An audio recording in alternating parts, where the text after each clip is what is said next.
Ja, jeg synes lige, jeg vil dele et lille indslag om rensning af mit biomaxfyr. Før i tiden har jeg haft købt sådan en askestøvsuger fra Harald Nyborg, hvilket er noget arveligt, LORT, for at sige det pænt. Man kan støvsuge et par gange med den, så filteret simpelthen så fyldt, så der kommer aske ud over det hele. Det er faktisk så meget, så min brandalarm her i fyrrummet, den tænder, og så bliver hele huset vække. Men jeg har fundet det her nye produkt, som hedder en hvirvelvind. Og den virker bare.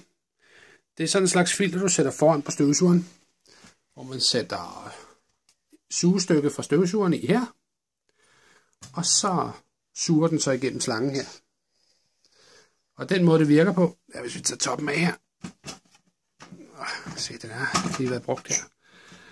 Det er, at den suger ind igennem i midten, og så drejer støv og aske til sig rundt, og så lander det ned i kassen der. Det de siger, det er jo et filterfrit sugeapparat. Og det gør jo, at du ikke skifter filter, og ikke mister sugeevne. De siger, at den tager ca. 99% der kommer ned i kassen, og den 1% rører sig over i støvsugeren. Hvilket er rigtig godt. Nu vil jeg lige prøve at samle den, og så tage den videre derfra. Så skiller vi fyret ad.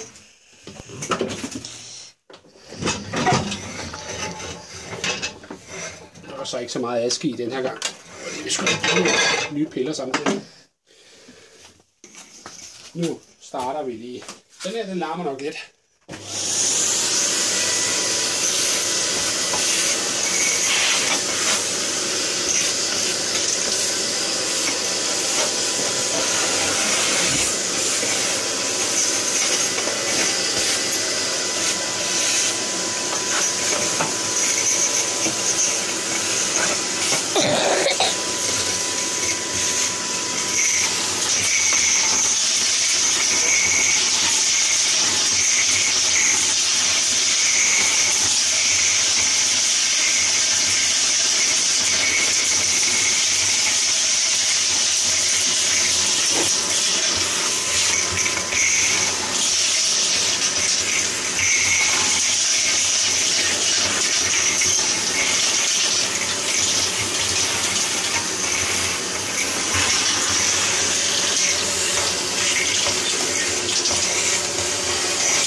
Så er den skid, som så klar.